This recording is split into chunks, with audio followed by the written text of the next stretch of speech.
Hey everyone, this is Coach Cy, and in this installment of the Actualize Coaching Corner, we're going to be talking about the article that's linked down below. So the thing that we're talking about is all gas, no brakes, really your best approach, right? So we're going to expand upon a whole bunch of points that I quickly touched upon in that article to hopefully push you all into a better, healthier place. So what that looks like is the first thing that we want to cover is we want you guys to know your goals and actually hold yourself accountable for those goals, right? Because each one of those goals, whether it's like maintenance, muscle gain, weight loss, those should influence what you're doing in your training, and we're hoping to kind of educate everyone on what that looks like. So an example I'll give you is if I'm trying to lose muscle mass, we don't want to lose muscle mass, if I'm trying to lose fat, I'm going to be working toward increasing my lean muscle mass, all the while eating in a little bit of a calorie deficit to hopefully get rid of some fat. So I'll expand on this as we touch on a bunch of different points moving forward. So the other thing that kind of is important with those goals is being realistic with your training history.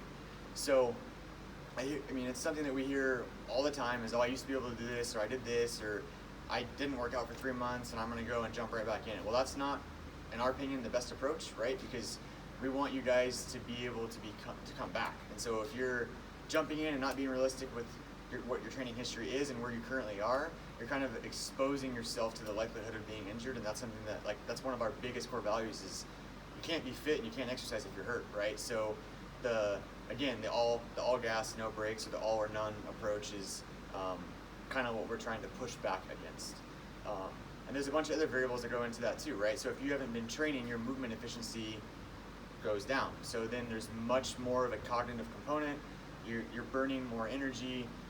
It's more taxing on your body in and of itself to try to get back to that established level. So we want you to be honest where you currently are, and then just give yourself some grace as we work forward over time, because the whole idea is that progressive approach. And then understanding how important it is to know that exercise is a stressor that's placed upon your body, right? So each day that you go about, you have all these different forms of stress, whether it's stress from the kids, stress from the spouse, stress from work, stress from not sleeping, political issues, things of that nature. Those are all stress that can manifest into some like musculoskeletal issues, or if you have like little nagging things that can amplify your pain response. So exercise plays into that too. So if you're coming into the gym and you're just crushing yourself every time you work out, and then you go and get yelled at by the boss the rest of the day, and then you come home and the kids have a bad day and they're going off on you, you can just see how that stress is compounding, and that kind of leads into the idea of like good versus bad stress, right? So eustress is good stress, distress is bad stress.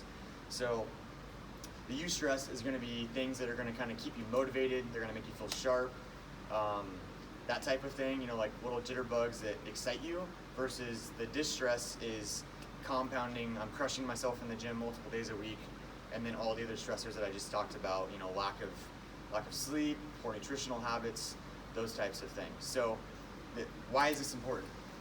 As you continue to stress your nervous system and you get all these accumulations of stressors, you're going to move your body into a division of your nervous system that we call the sympathetic nervous system. Now that's your fight or flight response. So an example is if a bear jumps out at you while you're out hiking, right? You get this moment of, do I fight or do I run? You get like a massive increase in your heart rate, and then you have like a crash after. So that's your sympathetic nervous system. Versus your parasympathetic nervous system is you're sitting on a beach somewhere having some sort of cocktail and you're just listening to the waves kind of crash in.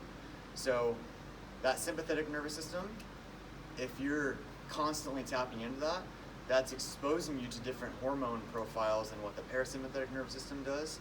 And then this circles all the way back around to the beginning of what we were talking about of know your goals, right? So if my goal is fat loss, and I'm stressed out outside of the gym and I'm constantly crushing myself, I'm living in the sympathetic nervous system state. When that happens, when I have an increase, say, let's talk about cortisol for a second. Cortisol is a hormone, right? So that's normally high in the morning and it decreases throughout the day. If you're constantly stressed out, cortisol level is at a higher exposure to your body throughout the day.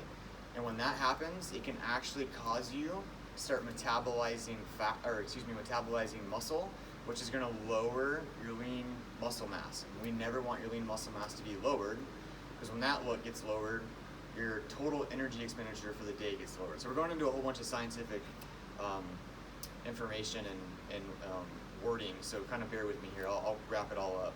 So the sympathetic nervous system and the parasympathetic nervous system, we want to kind of have a happy medium of both of those. We don't always want to be living in that sympathetic state.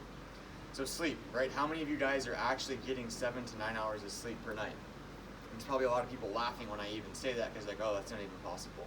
So sleep has been shown to increase your exposure to cortisol if you're less than 7 hours per night. So that's going to pretty much do the same thing that we just talked about. Nutrition, right? So that's probably the lowest hanging piece of fruit for everyone's, like regardless of your goals, is nutrition's like your fundamental building blocks. And I'm not going to touch on that a ton because we're going to have some further expansions on that in the Coach's Corner. And then consistency versus the all or none. To me personally, this is one of the biggest ones, because the all or none approach is the all gas, no brakes, and that goes over everything that we just talked about. So when I think of the all or none approach, I think of like everyone doing a New Year's resolution to where, okay, starting January 1st, I'm going to lose this much weight, I'm going to try this diet, I'm going to sleep this much, I'm going to read 7 books a week, those types of things. That, like, behavior change doesn't work like that to begin with, and more than likely it's just adding a different form of stressor that you're not even aware of, which can cause all those negative effects that we just talked about.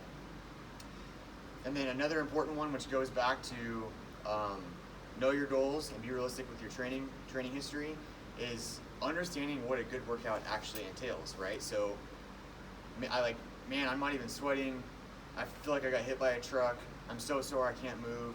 Those are like some common taglines that we hear of like, oh, it was either a bad or a good workout. When in all reality, if it doesn't align with the energy systems that we're trying to develop and working toward those specific goals that you have, it's really not that true of a statement. So if I'm always crushing myself in the gym and feeling just dead after every workout, then I'm probably living in that sympathetic nervous system state, which is what we're trying to keep you all out of. So what does that all mean? Like, if this sounds a lot like you, like you're constantly, like if you feel like you're tired all the time, if you feel unmotivated, if you have anxiety, if you're feeling like achy and cranky and run down, those are probably signs that you're kind of living in that all gas, no brakes mindset. And I'm going to kind of challenge you guys to start slowing down and listening to your body, right? You actually have to make time for recovery. And a lot of people think that there's like a specific exercise or a specific thing that you do for recovery, and that's not entirely true. Recovery can look like a bunch of different things, as simply as getting sleep, trying to get some nutrient timing after you exercise, and then doing things you enjoy, right? Read a book, sit in silence, meditate, stretch, do some yoga, get some sun exposure, things like that.